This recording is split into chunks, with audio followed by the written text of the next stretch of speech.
Hi, this is Evelyn Lopez. Welcome to Sustainability in Your Ear, the Earth911.com podcast for the week of June 10th, 2019.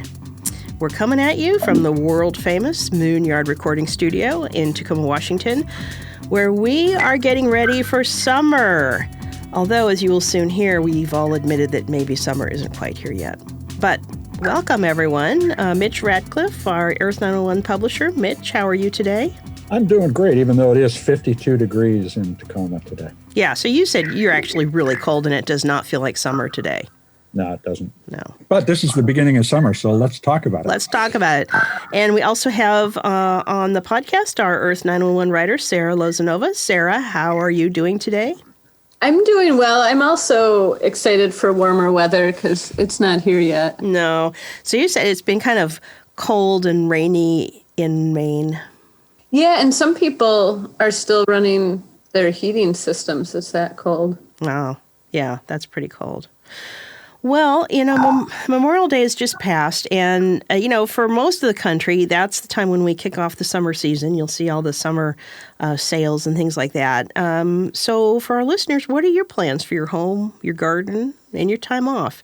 We have some suggestions, and we have some ideas to share.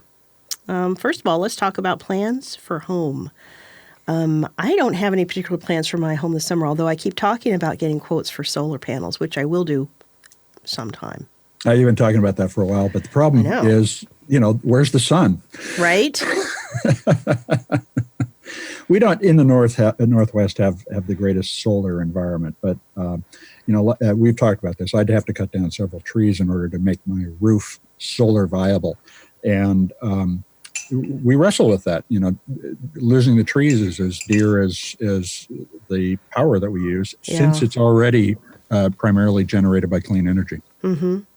Well, Sarah, you had a really good article that's up on the website about cutting summer energy bills. What were some of the things that you came up with that people could do around the house to make their homes a little bit less of an energy suck during the summertime? Yeah, there's actually a lot of things you can do, Evelyn.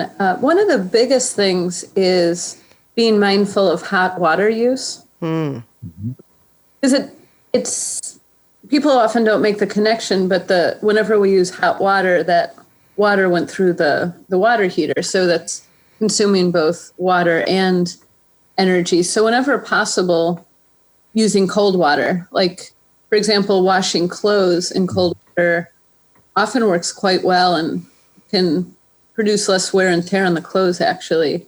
So that's a really easy one.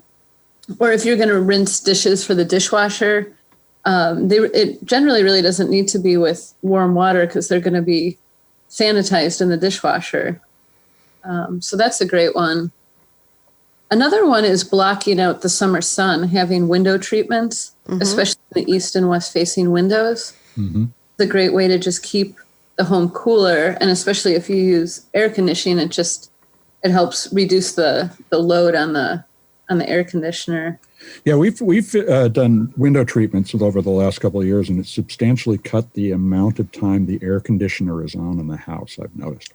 And you can often, if it's sort of a in-between day where you could maybe run it or maybe not, it's some of those days then you just don't need to run it too. Now, solar water is another option, and that actually doesn't require the same kind of direct sunlight that photovoltaic cells do. So I've looked at solar water heating for the house, and that's completely viable here in the Northwest. You can get very, very warm water, and from a relatively small installation too.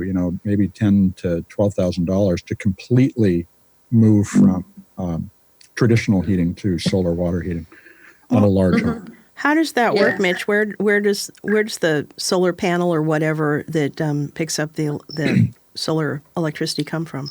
Well, it sits on a south-facing exposure, but because you can use ambient light, and the way that the solar water heaters are set up now, they're using reflectors around the actual cores that do the heating. So the sun shines through the outer layer, bounces around inside, warming up the core. And that can get up to, 300-400 degrees. And even on a day like today, where it's only 50 or 60 degrees outside, you can have ample hot water. Interesting.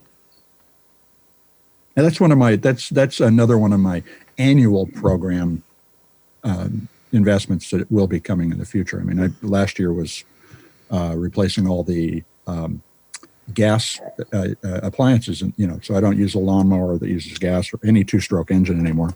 And this year was the electric car. Solar water actually makes more sense to me than solar photovoltaic, just given where we are in the situation. Mm-hmm. I have really good southern exposure on my house, so I actually have an electric hot water heater, and so it works out quite well to heat the water, indirectly via the solar system. But you're right, in lower light situations, solar hot water makes a lot of sense. Yeah, and I wouldn't recommend it for everybody. I mean, it's not the kind of thing you would need to put in the Southwest, right? Mm-hmm. You could generate plenty of electricity down there to do the water heating, but up here it makes sense. Mm-hmm. And we've talked with Silk Road Solar on the show before, and they're a great place to check out. So if you go to silkroadsolar.com. That's good to know. Well, Sarah, you also had some really good advice, I thought, about using fans, especially, if your afternoons are hot, but then things cool down where you are, maybe switch off the air conditioning and move to fans in the evening to kind of keep the temperature comfortable, but not using so much electricity. Yeah, exactly. And there's a couple different tactics I've used with fans, because I'm actually not a big fan of air conditioner. Mm-hmm. But I'll put a window fan in the window, exhausting it, and then open windows in other rooms throughout the house. And so it helps draw air into the home. Mm-hmm. And that's a tactic when it's cooler outside. There's a lot of days, it depends on your climate, but especially where I live, it'll cool off considerably at night. But during the day, it can get pretty hot. Yeah. So that's a great way to draw in cooler air when there's a temperature difference. And then you can also use fans kind of directly blowing on you to make the room feel cooler. Mm-hmm. And if you use this approach, you don't want to leave the fans on when you're not in the room, especially if you are going to leave for an extended period of time, because it's just the fact that the air is actually blowing on you that makes it feel colder. Mm-hmm. It's interesting. It's like the turning off the lights problem. A lot of people are just not accustomed to turning off the lights. You would think they would be by now, but I know I live with a couple of them.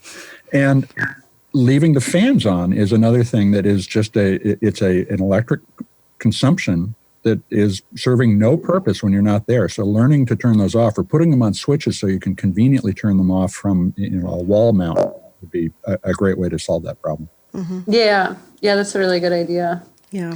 Another thing too that I think is great in the summer is just to line dry clothes. We have so much solar energy falling on our properties, and it's mm-hmm. really easy to line dry clothes. And then they smell so good too. The whole load of running the dryer. Mm-hmm. And then also dryers heat up your home. Mm-hmm. The dryer itself is producing heat. Same thing with some of the more inefficient light bulbs. Like if people still use incandescent or halogen light bulbs, those produce a lot of waste heat, and that's why they're so inefficient. And especially in the summer, you really don't want that waste heat. In the winter, it's more of a draw.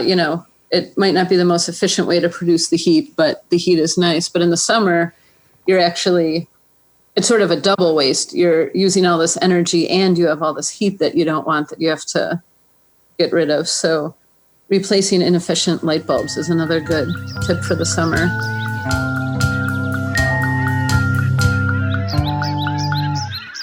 Well, this next one is sort of a transition one from the home to the garden, but we have a story up on the website on easy do-it-yourself bird baths. And I know before we started to record, Mitch was talking about his backyard. And Mitch, tell us a little bit about the bird baths that you've set up back there. Well, we have about a third of an acre behind our house, and it is populated by bird feeders. We have 6 bird feeders in the backyard. Mm-hmm. And what we've been doing is placing the old drain dishes that go under a pot. It's a collapsing swing set. Right. Yeah. How to describe that is a little bit of a challenge, isn't it? But there's a platform there, and so we put out 2 pie pans and we empty them each day, and we have a couple of rocks in each so that the birds don't have to wade in; they can stand and dip their toes. And we find that's very effective. And the combination of the food and the water, the fresh water, keeps our backyard full of birds all year long, in addition to a lot of squirrels. So we've got everything from a group of crows who thinks this is their house to jays, sparrows, chickadees, and hummingbirds. So it's having the place for them to drink, I think, looking at the difference between when we just had food and when we started to use the water, it makes a big difference to the population and activity in my backyard. Mm-hmm. And Sarah, in your place in Maine, do you set out bird feeders and bird baths? My daughter just talked me into setting out a bird bath, and I've actually yet to see it be used. Mm-hmm. Well, there are quite a few birds in my yard, or on the property where I live. It's a 42-acre property at Belfast Co-housing, and it's been amazing watching it over the last 5 or 6 years, because all the homes were built about 5 to 7 years ago, and so there was a lot of disturbance to the site. And now there's all these birds. Like hummingbirds are almost seeming like an invasive species. They're just all over the place, just kind of buzzing around. And we have bobolinks in the field that I guess have flown in from Argentina. So what I've been doing more is strategizing habitat and also having plants that produce seeds. Like often there's sections of my lawn that I don't mow, and that will go to seed, and then I'll see a lot more birds in it. So I've been taking that approach more. Mm-hmm. That makes sense. Well, I think that's always helpful for the bees and the butterflies too, to have some sort of areas that are a little bit more meadowy or wild looking. Mm-hmm. Absolutely. And I have a peach tree in my yard, and the hummingbirds just seem to love it. I see them buzzing around it. And I have set out a hummingbird feeder with some nectar in it. Mm-hmm. Maybe that's where all the hummingbirds we were talking about missing before the show are. That's right. Because it doesn't seem like there are very many hummingbirds in the Northwest this year. Yeah, maybe they all came to Maine. There are. Yeah, we heard about your nectar. That's right. Yeah. Well, we also had some good articles on non-toxic and natural pest control. So I wondered if we want to talk a little bit about that. And I'm thinking, one of the times we talked previously, and I'm pulling Doug, our producer, in, but Doug, you said you use something around your yard that's a pretty good pest repellent. Yeah, it's tea tree oil, and if you put it on a tree, it will keep the insects from, hanging on the tree, being there. Hanging on the tree. The trick is not to put them on when the flowers are on, otherwise the trees won't pollinate it. Oh, yeah, because you want the insects to come at some time. Exactly. And then you want them to go away. That's right. So I think it's, and you probably should Google this and check it, but I think it's, before it flowers and then perhaps after it flowers. Okay. Yeah. So do you spray it on, or do you paint it around the trunk to keep bugs from No, you going actually through? spray it. I think you get it and... Mix it with some water or something? Dilute it a bit and spray it. Yeah. Good. There's a variety of things, and we've got an article on 7 non-toxic pest control alternatives that you can use, including soapy water, vinegar. These will stop trails of ants, coffee grounds, and hot pepper spray. So use red chili powder or cinnamon and mix it up and then spray it around. That'll prevent ants from invading your house or your neighbor or your yard. Another thing is you can use brewer's yeast to feed your pet, and that will prevent the need for flea collars. So there's another, don't just think about your yard, think about the animals in your yard. So take a look. There's a whole lot of different things. Oil of lemon and eucalyptus are good for mosquitoes. There's no reason for you to be bathing yourself in the toxins that you see. And how do you identify those? Look for the word caution or warning on a label. And that's almost invariably going to be primarily a petroleum-based pesticide. So try to avoid those. I thought that was really good advice. We also have an article up on helpful tips for natural pest control. The two articles sound very similar, but they're a little bit different. but the ones for natural pest control has a wonderful chart on green pest management that breaks it out by, depending on which pest you're trying to deal with. So, for example, if you are having a problem with fleas, and in my house we have animals, so we have in the past had some flea issues. It can give you some idea of things you can do that would make it a less desirable place for fleas. I think that makes a lot of sense to just target specific issues, because you might have an issue with fleas and then I have an issue with slugs, and there are different, possible solutions for that. For slugs, a lot of people will set out little traps with beer, or else wind up eggshells. And like Doug was saying, there's a lot of essential oils like lavender, lemon, peppermint that can work well too. And smell good. Yeah, I was going to say, that sounds rather nice to have the smells of peppermint and lavender sprayed around your yard. I particularly I like a slug that smells good. Absolutely. Right. Absolutely. I'd have a drunk slug if you set out a beer trap, though. And then you challenge them to walk across the eggshells, and it's just like going to a team building. Oh man, it's like the Hunger Games. So I've always wondered about the beer trap. Is it that they climb into the beer and they drown in the beer, or something else going on? Yeah, that's my understanding of it. Yeah. I think they're drawn to the scent. Which has got to be a pretty good way to go, don't you think? If you got to go. If you're a slug, I personally wouldn't want to crawl across the ground and drown in a cup. But, but if you're a slug, yeah, sure. Sure. There's worse things.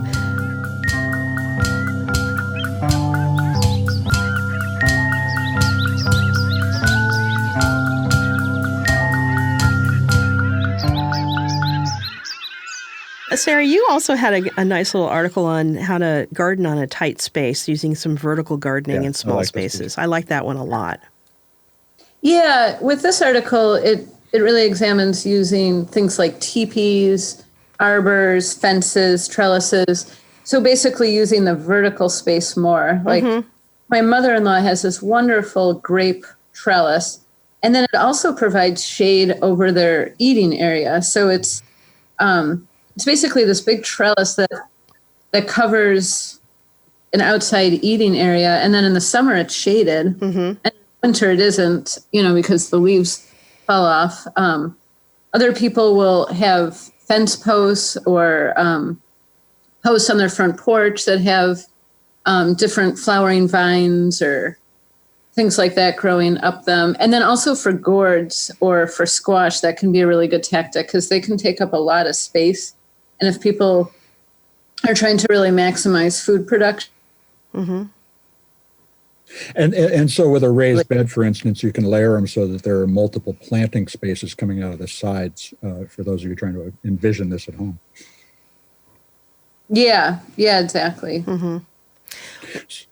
So I really like the suggestion, I'd never thought about it, of growing hops as one of those vertical gardening and shade providers because they smell interesting. It keeps your backyard probably free from some of the pests we were talking about as well, but it's a lovely plant and a lot easier to grow than people think. What does it smell like? Is it sort of a citrusy type of a smell? It smells like hops. That's like the problem. So a little bit like an IPA. It smells like an IPA. Like an IPA. Okay, that's not a bad smell. Very good. Yeah, I was just going to say when planning this stuff, one thing that can be helpful is to sit down and just think about how do I want to use my yard? Do I want shade? Maybe you already have plenty of shade. So then having a grape trellis that shades a picnic area might not be desirable, but just kind of strategizing what you want in your yard, if it's to boost food production, what your favorite crops are, and how you want to use the space. And then these solutions can kind of emerge from there.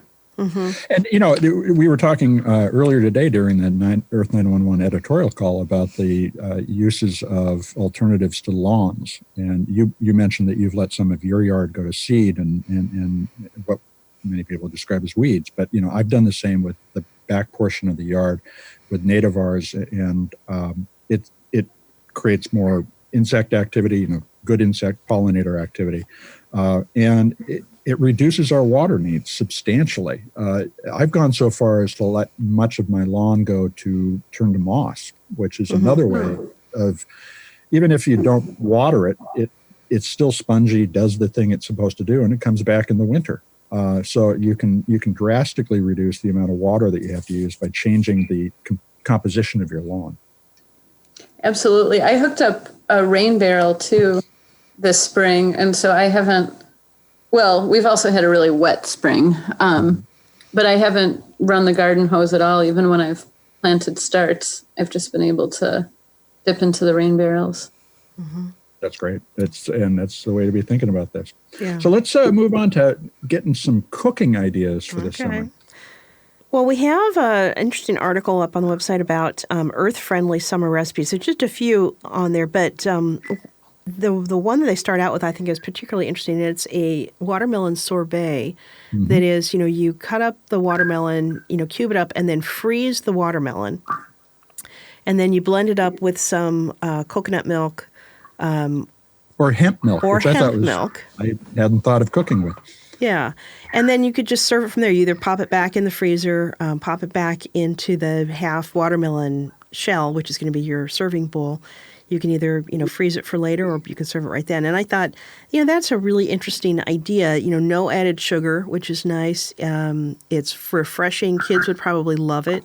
And it's really good for you, and would be kind of a fun party thing. Yeah, I like the cucumber bruschetta idea too, which replaces the bread with a slice of cucumber and just a lot healthier and fresher tasting. Mm-hmm. And all these recipes are up on the site. Yeah. You could probably substitute it for zucchini or summer squash too if you don't have cucumbers. Yeah, a little different texture and taste, but sure, yeah, mm-hmm. Absolutely. Yeah. And that's the fun of cooking, is seeing how different things combine. Definitely the fun of cooking. And that's one of the fun things that I like about gardening is I'll suddenly have a bunch of something, to use up, and it gets me to be creative. Like I've taken the spiralizer in the summer and made noodles out of zucchini, mm-hmm. and then I marinate them, just kind of soak them in a little olive oil and throw a little salt and pepper and maybe a little tomato sauce on them, and those are great. But that comes out of, sort of the panic of having 30 zucchinis and not knowing what to do with them. Yeah, zucchinis can be tough. It's such a, hardy plant. Mm-hmm. Well, one of the things I remember of reading, a couple of years ago was a suggestion. This was for both keeping the heat down in your kitchen and also keeping your energy costs down. And that is that if you are cooking in the summertime, certainly consider grilling outside if you've got that set up, but also consider using your microwave or a crock pot or an Instapot, because all of those are electrical appliances that don't use nearly the same level of energy to heat up as your oven would. So if you're cooking something that's, a pot of something or something that's going to be baked, if you can use some of your appliance cooking methods, you're actually going to be saving energy and keeping your house from heating up. Yeah, another alternative kind of along that same way of thinking is to eat foods that aren't cooked or cold foods. Like mm-hmm. I'll make a yogurt and cucumber soup in the summer, or a tomato soup in the summer that's cold, like a gazpacho. And that's nice because if you're eating cooler foods, then you don't necessarily need the air conditioning as much. But if mm-hmm. you're eating hot foods and, like you said, running the oven. Yeah, warming your home. Yeah. Exactly. Yeah, I think that's really good advice. There's also a really clever article on do-it-yourself patio table with built-in coolers. Now, I have to say, this is not going to be a DIY project for someone who is really challenged in building things. But there are, you can follow the links to get step-by-step instructions on a nice backyard patio table that has a center part that opens up, and you can keep ice in that and keep drinks cold and other things cold. It's pretty cool looking. Yeah, the other thing we didn't mention about when it's too hot to cook inside is using a solar oven. And that's another area where we've got several articles on the site. And these use the power of the sun to bake, to grill. They're really interesting. A lot of different options to consider. And if you've ever thought about baking with the sun, it's a lot more efficient than you would think. Yeah, I definitely think we've got, kids who are, I don't know, from age 8 to 18, they would probably be fascinated with trying to figure out, putting together the solar oven and trying to figure out recipes that could be used in that. I mean, I would have just been in love with that idea. Yeah, along that same line of thinking, some of my neighbors have a rocket stove, and they made it just from an olive oil canister and some tin cans, but they cook on that in the summer outside. And they're extremely efficient, and you just need a handful of sticks to cook with them. I've used them while camping before. It's just a really efficient way to cook, and then all the heat. Rocket stove. Yeah, a rocket stove. I first learned about them from the Aprovecho Institute in Oregon. I'm going to have to look into that. That's a new one to me. I've never heard of that either. That sounds really interesting. They're a lot of fun to use. I think there may be a future story on that one. That would be good. I get the suspicion That would be great.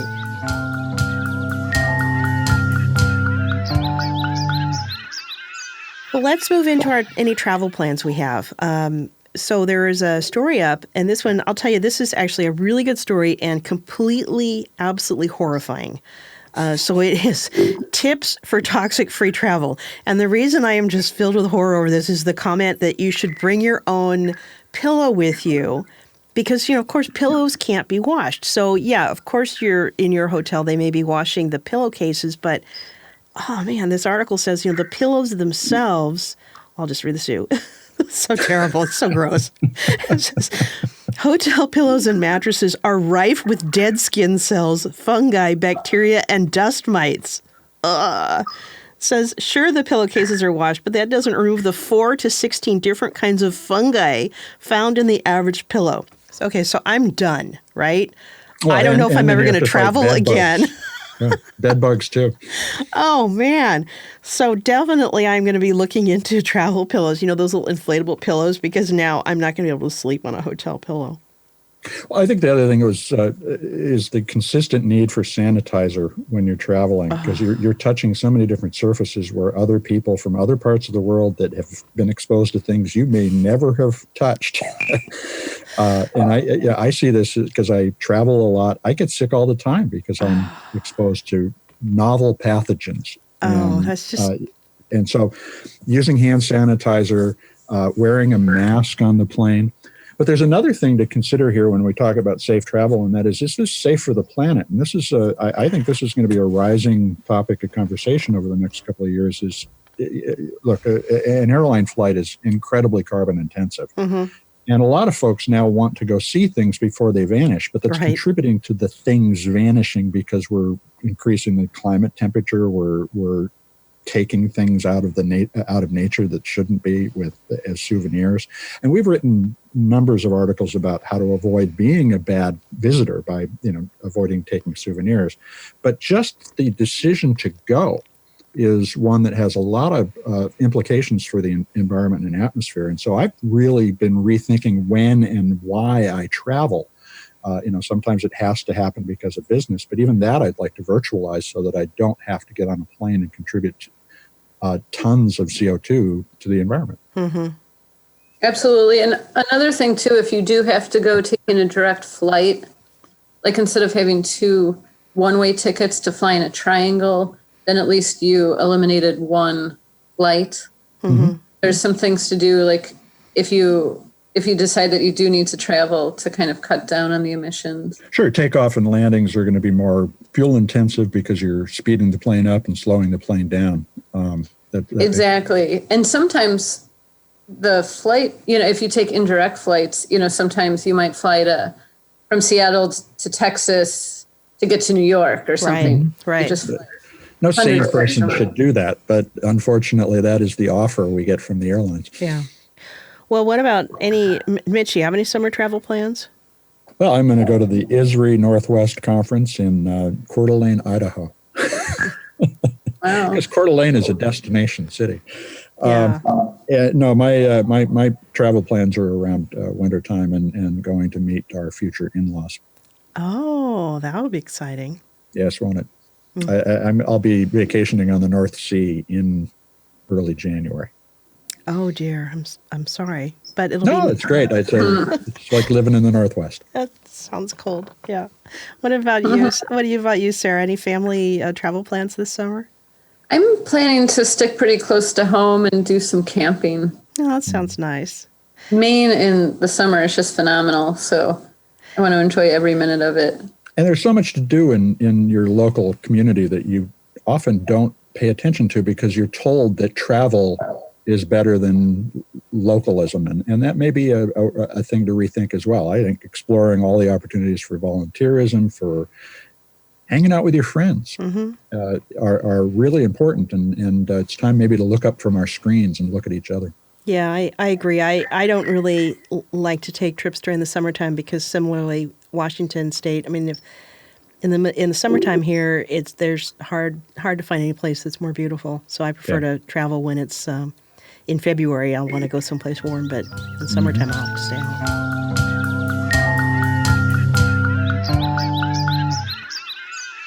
Well, you guys ready for Earthling questions? Always. Okay. Always. So our first one comes from Deborah on Facebook, and she says, I have a box of gift cards to recycle. How do I go about it? Well, gift cards, and so we're assuming that doesn't mean an old-fashioned card that you send with a gift, but the cards that contain a stored value, like a credit card that you give to somebody else. So that's a new category of recyclable, and one that if you ever have been to a grocery store, you can see how many different cards there are out there. Gift cards are made of polyvinyl chloride or PVC. That's a very familiar type of plastic. It's incredibly recyclable, and unfortunately, PVC isn't recycled or accepted by most municipal recycling programs. So you do have to find a specialized recycler for gift cards. And there are a number of options there. TerraCycle has a mail-in box that you can buy. You load it up with the cards and then send it in when it's full, and they'll recycle them responsibly. But you also should look at reuse ideas. And we have some articles on the site that talk about creating art with cards, but you also can reload these cards with value. Most retailers that offer them now will also recharge them. So if you use a card that you receive as a gift, you can recharge it and give it to somebody else so that they can use it. And that's a way of reducing the need to recycle and the plastic waste that you're producing in the first place.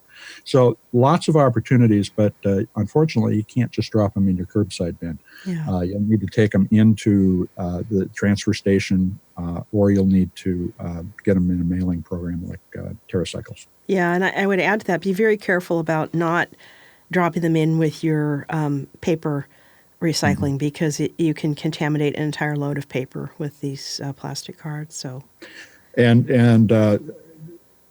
there are other cards which are not fully plastic, that are plastic and paper, that are out there that you may think could be recycled because they have paper fiber in them, and they should not be added to that recycling either. Yeah. So Blake in Alpine, Utah has a bit of a horror story. He comes to us on Facebook and he says, I have a 55-gallon barrel of oil at my house that a previous homeowner left. How can I get someone to come and haul it away? Well, so we had a dialogue with Blake about this, because this is the kind of problem that a lot of people have, and there are no simple answers for. So you can take something like that to a household hazardous waste drop-off site because it is in your house. But it always has to be handled by a hazardous waste facility. And in a large quantity, like 55 gallons. Yeah, I mean, that must weigh so much. Yeah, right. And so somebody's going to have to take that for you, and that'll be a hauler locally. And so Blake couldn't find a local hauler that would take the barrel to the Transjordan landfill household hazardous waste drop-off site, which is out across the valley from Salt Lake City. And so what I would suggest is, with something like this, find a hauler who will agree to take it to the recycling facility and show you some proof they did it. Don't just let somebody haul something away like that, because they're incented because it costs them money to handle it well, to not handle it well. So it's important to work with a hauler who can take that kind of volume away. Now, would somebody make you pay to do that? Well, the oil is worth money and the steel in the barrel is worth money. And so it's possible that a specialized recycler would be interested in that, or a hauler who will sell the materials, the oil separate from the barrel, to a specialized recycler. So you may not have to pay for that hauling. And that's something to take into account when you think about a 55-gallon barrel of oil in your backyard. Yeah. Man, I would not want to deal with that. But that's really good advice on how to. Well, finally, Kim in New Lenox, Illinois asks, she says, I have coaxial cables, plugs, and other old wires. I viewed your site, but wires and cords were not listed as an option. Any idea where I can bring them? I have a laundry basket full. Well, I have a laundry basket full of those kinds of cables and plugs and wires too. Yeah, just in case, right? Just in case you might need them again. And so I can find the old power supplies. That's the rationale for why they're still around. But a lot of so what this is e-waste. Coaxial cable is the cable you connect a TV to the wall with, or a computer cable, which might be a PCI cable, or there's a whole bunch of them. A SCSI cable from the old days. These can all be recycled by an e-waste recycler, and there's a couple of different options. First, most electronic stores, the major electronic stores, are collecting this type of material now. Particularly Best Buy and Staples will accept old coaxial and computer cables, and you can just walk in and hand them that. The other thing to do is consider reuse for these kinds of cables. Now, you want to make sure you're using safe materials, that there's not lead or some sort of insulation that's toxic, but you can cut an old electric cable or an old coaxial cable to, for instance, work in the garden to restrain a tree or to shape a tree. It's also possible with many of these cables to put a new end on them and just cut out the part that no longer works. So if you've got an electric cable, you can have a plug added to it and then continue to use the cable. So don't necessarily think you have to throw all these things away, but if you do want to, I would take them to Best Buy or Staples. Yeah, that's good advice. And if you don't have one of those locally, then the local e-waste program, which may be a permanent year-round offering from your municipality, or they might have a once a year or twice a year e-waste collection day, and you want to look for those. Well, Mitch, did you want to give a quick mention to some of the recent interviews that are up on the website since we last talked? Yeah, we're having a lot of interesting conversations with people, and there's going to be there's one out as of Friday about safety in the recycling industry. We talked with the Vice President of Safety, Scott Wiggins, at ISRI, the Institute for Scrap Recycling Industries, and that went up on Friday, just last Friday, and the reason is there's a industry-wide safety stand-down day coming up, and the EPA requires that recyclers get together and talk safety. So we wanted to talk about how to recycle safely so that people don't get hurt by the materials you put in the system. So that's one that came out Friday. Last Monday, Dan Lamb, the president of the Arbor Day Foundation, talked to us about their Time for Trees initiative. And what they're trying to do is get 100 million trees planted and 5 million people to get out and start tree planting as a contribution to reducing CO2 in the atmosphere. Arbor Day, Earth Day has taken a lot of the attention from Arbor Day because they are very similarly, or they're in the same calendar week in many cases. But it's usually the last Friday of April.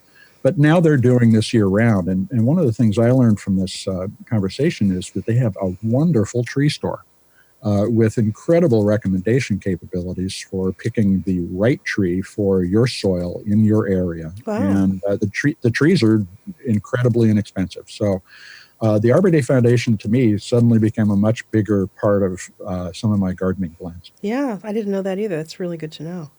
And then finally, we talked with Sonia Norman, who is Director of Sustainability at Salesforce. And Salesforce is a customer relationship management software company, and essentially really good, really advanced contact database software. And they've grown from nothing when they started in 2000 to a multi-billion-dollar company. They have one of the largest real estate developments in San Francisco. The new tallest buildings in San Francisco come from Salesforce, and they are already working to make those buildings carbon neutral. Their founder, Mark Benioff, made this a priority when he started the company. They're working towards eliminating carbon throughout their business. They eliminated carbon emissions in their cloud hosting services. So when you use the software, you just use a cloud service. You don't actually download any software. Nice. That's all running on renewable energy now, and they're going for full carbon neutrality across the entire company by 2023. And right now, they're offsetting their remaining emissions by purchasing carbon credits, which are retired at the end of the year. So essentially, they're putting back as much carbon as they are still producing. So really inspiring conversation and very practical in terms of thinking about how to make progress as a business. They did this in 2000. They got rid of their greenhouse gas emissions in 2017. We all can learn from that. Yeah, I thought that was very impressive. I had not actually been familiar with Salesforce before this interview, but the things that they've done and the fact that they really integrate all of their employees into this decision-making and setting their goals, I was very impressed by that. Yeah, it's a stark contrast to, Amazon had 10 or 12,000 employees try to confront Jeff Bezos, the CEO, at their corporate meeting, and he refused to talk to them about climate change. That kind of leadership is troubling, and it's really inspiring to see somebody who is living those values in a company like Salesforce. Absolutely. Well, anything else before we wrap up, Mitch? No, we're going to be launching. Those of you who use our iRecycle app, we're going to have a new version of that out in the next few weeks, both for iOS and for Android. It'll do all the same things that the old version used to do, but it's cleaner, faster, and we're going to be adding other capabilities to it once we get the new version out. Excellent. Excellent. Well, that's it for this episode. We are always interested in your questions and suggestions. You can send us an email, feedback@earth911.com. Stay tuned on all of your normal podcast platforms, and we will see you next time. I'm going to go find out what a rocket stove is. Definitely. There you go. All right. Talk to you guys later. Thanks, everybody.